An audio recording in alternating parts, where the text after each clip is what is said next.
যারা সাহায্য করছে তাদেরকে গোষ্ঠের দ্বারা পারিশ্রমিক না দেওয়া হয়, পারিশ্রমিকের স্থূলতা অবলম্বন করা না হয়, আলাদাভাবে টাকা দিয়ে তারা প্রতিবেশী হিসেবে, গরিব হিসাবে, আত্মীয় হিসাবে যে ভয় দেওয়ার সবাইকে আমরা এটা দিয়ে দিব, চেষ্টা করবো ইনশাল্লাহ।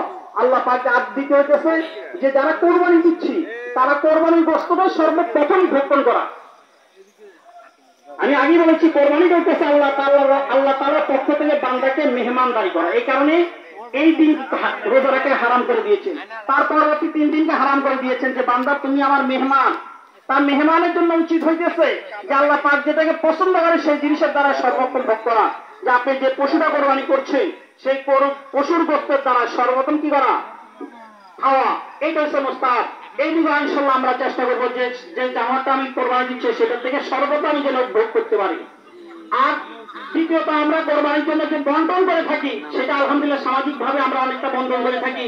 এটার মধ্যে আমাদের কোনো ক্লেশ থাকা উচিত নয়।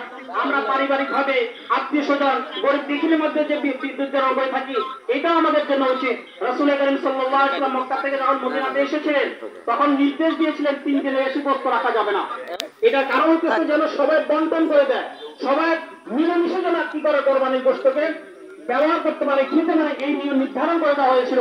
পরবর্তী যখন মুসলমানদের অবস্থা, মুহাজিরদের অবস্থা পরিবর্তিত হয়েছে তখন আল্লাহ রাসূল বলতেছেন ঠিক আছে আপনি যে বিধানটা দেওয়া হয়েছে এটা রহিত করে দেওয়া হয়েছে। এই জন্য আমরা চেষ্টা করবো আমাদের পাড়াপতি বেশি যারা আছে, আত্মীয় স্বজন যারা আছে সকলকে মিলে নিয়ে আমরা ইনশাআল্লাহ কি করবো? কোরবানির গোশত ব্যবহার করার চেষ্টা করব। আল্লাহ পাক তৌফিক দান করেন। আর কোরবানির যে পশুর চামড়া আছে এই চামড়াটা সাধারণত আমরা নিজেরা ব্যবহার করি না। যখন আমরা ব্যবহার করবো না, আমরা যদি বিক্রয় করে দিই তাহলে তার মূল্যটা সদকা করাটা ওয়াজিব হয়ে যাবে।